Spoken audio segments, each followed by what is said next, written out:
aspects of the Pokemon franchise have been improved over its 25 plus years of existence. And I think we can all say that one of the best examples of this are the sprites. So I thought today we'd go down memory lane and go through all the pros and cons about Pokemon sprites. So get comfortable and get your straw hats because it's time for...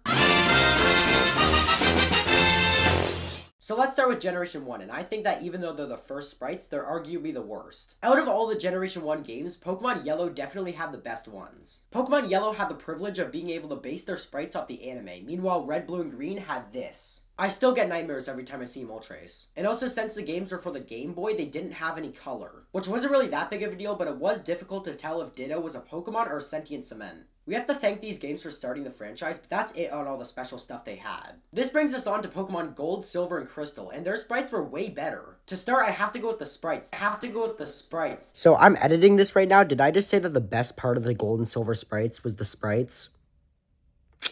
The only other bad thing I said about Generation 1 is that there were no color, but Generation 2 fixed that. A, these games were for the Game Boy Color, and B, they had shiny Pokemon. Although, side note, Spinarak and Sneasel are really weird. These might have actually been the official color for these Pokemon. There is no preference for what game has the better sprites, since even though Crystal is more recent, it had similar sprites. Now, Generation 3 had better sprites, but it wasn't really that much of a difference. At least not as much as this to this. Now, the only thing I think that Generation 3 did really well is make the Pokemon sprites smoother. I haven't seen too many people talk about it, but I believe that they did make the edges rounder. Also, compare the Ruby and Sapphire, Emerald, Leaf Green, and Fire Red didn't really have any different sprites. If I had to pick a favorite, it'd have to be the Generation 3 free Alligator. I don't have too much to say about Generation 4. They basically mastered sprites at this point. But they did add one little thing, and that was at the start of battles in some other places, the Pokemon had little animations. This was a very good step in the right direction, because seeing your Pokemon more alive was very cool. But unfortunately, the Unova games didn't really take this more in the right direction. Now, since in these games the Pokemon were always moving, it had some really weird clip issues. Now, my three favorite instances of this is Houndoom, Speed Deoxys, and Mew. It looked like the skinny arms just weren't compatible with it. Now comes the great switch up from DS to 3DS. This was the most controversial thing in all of Pokemon ever. Well, one of. And quite a bit of people call this the end of good Pokemon. Some of the 3D models were absolutely awesome, but some of the 3D models looked kinda lifeless. Pokemon like Typhlosion and Tropius looked really weird. Also, the switch from 2D to 3D made shinies way worse. I mean, come on, which Gengar do you like better? I'm gonna put Generation 7 and 8 in the same spot, because the only things they changed was a couple of shinies and making Pokemon less pixelated. Now, Pokemon Let's Go and Pokemon Legends Arceus had some of the best 3D models ever. Specifically, Legends Arceus was extremely loved. In this game, the Pokemon just look so much more alive. We're now nearing the end with Generation 9, but Generation 9 was surprisingly really good. It gave so many Pokemon way better stances, and even gave Typhlosion his flames back. Come on, that's unbeatable. But they also gave many Pokemon good textures, like shininess or furriness. I thought I would mention this, but Pokemon Legends ZA just took away that weird texturing. Actually, I shouldn't call it weird, but it was weird that they took it away. I have a feeling that they're going to be extremely inconsistent with the new textures. Now, that's basically it. If I had to pick a game with the best textures, I would definitely do Pokemon Rumble. Also, if you guys made it this far, then I have a special surprise for you. I am not so proud to announce Silvisos. This would probably poison you if it was real, but it is high in fiber. An excellent cinnamony taste to bright up your day.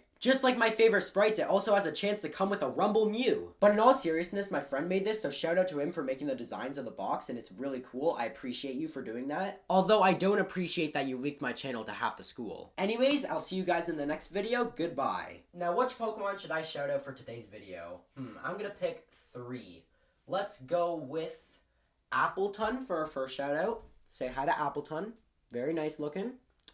For second, I'm gonna go with, let's go with Simisage. Say hi to Simisage. Doesn't get very much love because he's not even on the Switch yet.